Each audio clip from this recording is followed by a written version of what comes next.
Hi friends, welcome to village వంటకాలు. Friends, ఇవాళ నేను ఒక మంచి రెసిపీతో మీ ముందుకు వచ్చాను. ఇవాళ రెసిపీ వచ్చేసి సేమియా స్వీట్.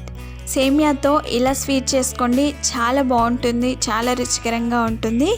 ఎంత తిన్నామో కూడా తెలియకుండానే తినేస్తామండి. చాలా రుచికరంగా ఉంటుంది. ఇందులో ఏమాత్రం కూడా పాలను యాడ్ చేయకుండా టేస్టీగా ఈ సేమియా స్వీట్ని రెడీ చేసుకోవచ్చు. ఇది పొడి పొడిలాడుతూ చాలా రుచికరంగా ఉంటుందండి.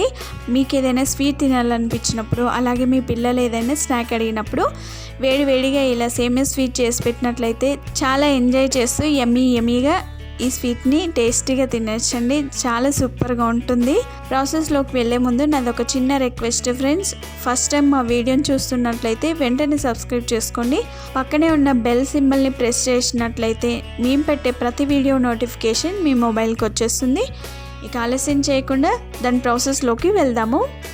ముందుగా స్టవ్ పైన ఒక వెడల్పాటి ప్యాన్ పెట్టుకొని అందులో 2 టీ స్పూన్ వరకు నెయ్యి వేసుకోవాలి. నెయ్యి ఇష్టపడిన వారైతే 2 టీ స్పూన్ వరకు ఆయిల్ వేసుకోండి. 1 కప్పు సేమియా వేసుకోవాలి. చూసారా, ఇక్కడ నేను చూపించిన కప్పుతోటే మిగతా ఇంగ్రీడియంట్స్ కూడా వేసుకుంటాను. కాబట్టి అన్నిటినీ ఒకే కప్పుతో కొలతలు తీసుకున్నట్లయితే సేమియా స్వీట్ చాలా టేస్టీగా రుచికరంగా వస్తుంది. సేమియా అనేది మంచి కలర్ వచ్చేంత వరకు ఫ్రై చేసుకోవాలి.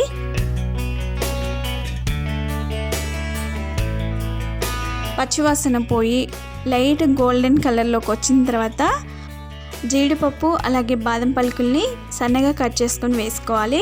సేమియాతో పాటు వీటిని కూడా మంచి కలర్ వచ్చేంత వరకు ఫ్రై చేసుకోవాలి. చూసారా, ఇక్కడ సేమియా మంచి గోల్డెన్ బ్రౌన్లోకి వచ్చేసింది.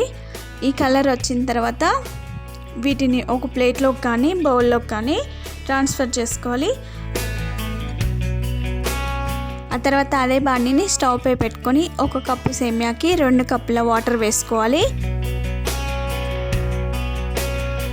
వాటరు రోలింగ్ బాయిల్ అయ్యేటప్పుడు అందులో 1/2 కప్పు వరకు షుగర్ వేసుకోవాలి. ఇక్కడ స్వీట్ 1/2 కప్పు కరెక్ట్గా సరిపోతుందండి. 1 కప్పు సేమియాకి 1/2 కప్పు షుగర్ కరెక్ట్గా సరిపోతుంది. స్వీట్ ఇంకొంచెం ఎక్కువ తినేవారైతే ఇంకొక 1/2 కప్పు వరకు షుగర్ యాడ్ చేసుకోండి. తర్వాత షుగర్ మొత్తం కరిగిపోయి వాటర్ మరిగేటప్పుడు అందులో మనం ముందుగా ఫ్రై చేసి పెట్టుకున్న సేమియా వేసుకోవాలి. బాగా కలుపుకోవాలి. ఈ సేమియా పొడి పొడిలాడుతూ చాలా బాగా వస్తుందండి. సేమియా వాటర్లో ఉడికి కొంచెం దగ్గర పడిన తర్వాత అందులో 1/2 టీ స్పూన్ వరకు ఇలాచీ పౌడర్ని యాడ్ చేసుకోవాలి. ఇలాచీ పౌడర్ వేసుకున్న తర్వాత ఒకసారి బాగా కలుపుకోవాలి. స్టవ్ని మీడియం ఫ్లేమ్లో పెట్టుకొని ఇది దగ్గర పడేంత వరకు ఉడికించుకోవాలి. మధ్యలో కలుపుకుంటూ దీన్ని దగ్గర పడేంత వరకు ఉడికించుకోండి. అది కొంచెం దగ్గర పడిన తర్వాత దానిపై మూత పెట్టుకోవాలి. తర్వాత మధ్యలో ఒకసారి తీసి బాగా కలుపుకోవాలి. మధ్యలో కలుపుతూ ఉన్నట్లయితే సేమియా అనేది మాడిపోకుండా ఉంటుంది. ఇలా బాగా కలుపుకున్న తర్వాత చూడండి, సేమియా ఉడికిందో లేదో చెక్ చేద్దాము. కొంచెం చేతిలో తీసుకొని పట్టుకొని చూసినట్లయితే ఉడికిపోయిందండి. సాఫ్ట్గా రెడీ అయిపోయింది. ఇలా దగ్గరికి ఉడికిన తర్వాత దీనిని ఒక ప్లేట్లోకి తీసుకుందాం.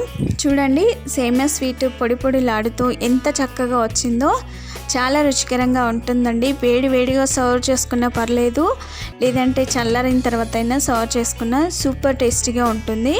ఇలా ఒక సర్వింగ్ బౌల్లోకి తీసుకొని సర్వ్ చేసుకుంటే అంతేనండి, ఎంతో రుచికరమైన సేమియా స్వీట్ రెడీ అయిపోయింది. చూడండి, చూస్తుంటేనే నోరూరుతుంది కదా, ఎంత బాగా వచ్చిందో. సేమియాని మనం వేయించుకునేటప్పుడే మంచి కలర్ వచ్చేంత వరకు వేయించుకున్నట్లయితే సేమియా స్వీట్ అనేది మంచి కలర్ఫుల్గా ఉంటుంది. టేస్ట్ కూడా చాలా బాగుంటుంది. అంతే ఫ్రెండ్స్, తక్కువ టైంలో ఎంతో రుచికరమైన సేమియా స్వీట్ని పొడి పొడిలాడుతూ ఎలా రెడీ చేసుకున్నామో చూసారు కదా. చాలా బాగుంటుందండి. మీ పిల్లలకి ఇలా అప్పుడప్పుడు చేసి పెట్టినట్లయితే వాళ్ళు కూడా బోర్ కొట్టకుండా తినేస్తారు. ఇందులో పాలు యాడ్ చేయకుండా ఓన్లీ 3 ఇంగ్రీడియంట్స్ తోటే ఈ సేమియా స్వీట్ని ఈజీగా రెడీ చేసుకోవచ్చు. సేమియా పర్ఫెక్ట్గా ఉడికిపోయిందండి. ఎంతో రుచికరమైన సేమియా స్వీట్ని ఎలా రెడీ చేసుకున్నామో చూసారు కదా. మరి మీరు తప్పక ట్రై చేస్తారు కదా. మరిన్ని ఇలాంటి ఎన్నో వెరైటీ రెసిపీస్ కోసం మా ఛానల్ని సబ్స్క్రైబ్ చేసుకోండి. మీకు నచ్చినట్లయితే లైక్ చేయండి, షేర్ చేయండి.